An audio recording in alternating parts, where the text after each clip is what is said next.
Alam kong parehas kaming nagkasala at ako ay nakarma sa ginawa ko. Masama ba akong tao kung isipin kung anak niya ang kabayaran sa mga nagawa niya sa akin? Pero ayoko yung tanggapin kasi unang-una walang kinalaman ng mag-ina niya sa katangahang ginawa namin.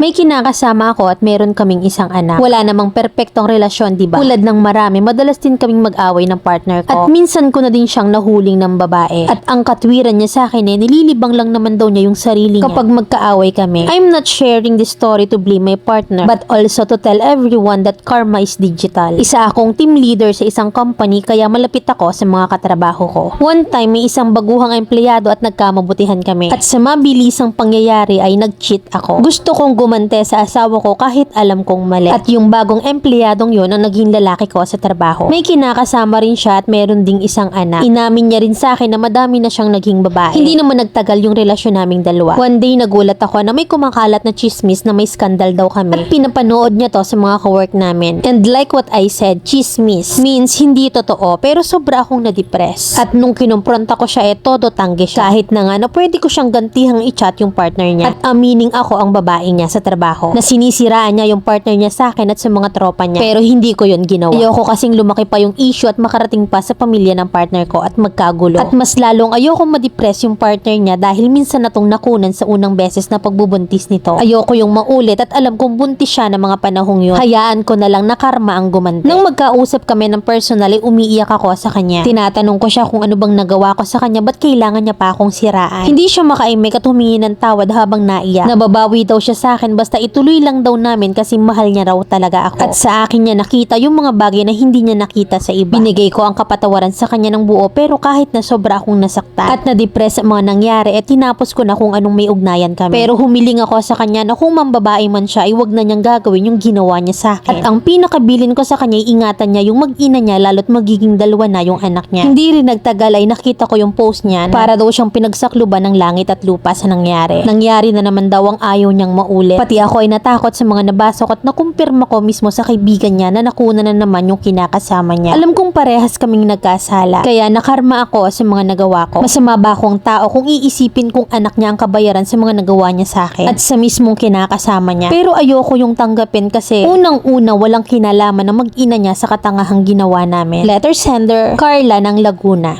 Oo, walang perpektong relasyon. Pero sumausaw ka sa may pamilya rin. Na dahil may pinagdaanan kayo, dahil nasira kayo. Doon, ang tigas ng mukha mong mandamay ng iba. Imbes na ayusin mo yung partner mong manloloko, inilaban mo ang kipay mo for some reason na baluktot. Nakakapagpayo ka pa sa lalaking sinausawan mo. Na imbes sabihin mo mag-focus sa pamilya, dadalihan mo na. Kung mambababae ulit, wag gawin ang ginawa sa'yo. Let's ka. Kinonsinti mo pa. The nerve, saan ka nakuha ng lakas ng loob magpayo? Oo, tama ka na wala naman talagang kinalaman na mag-ina sa katangahan mo at sa problema ng partner mo na kahit alam mong may partner na yung lalaki, kinandi mo. Required gumante, ante? Damay-damay ganon. Niloko ka ng partner mo kaya badly needed gumante at bahala na kung may pamilya yung sasawsawan mo. Please lang, ikaw man o hindi yung rason. Babae ka rin. Alam mo yung feeling ng niloko. Then sasabihin mo na ayaw mong tanggapin na sa'yo isisi yung nangyari sa mag-ina. Ikaw yung klase ng babae na hindi papada. Ngipin sa ngipin at pag may dadehado, feeling victim. Pati yung Sonrox natatakot sa'yo sa sobrang pagmamalinis mo eh. Tanong ko lang, nung gumante ka, ikinapanalo mo ba? Nasatisfied ka ba? Nakakatakot lang kasi kung sasabihin mo sa aking hindi. Homewrecker ka.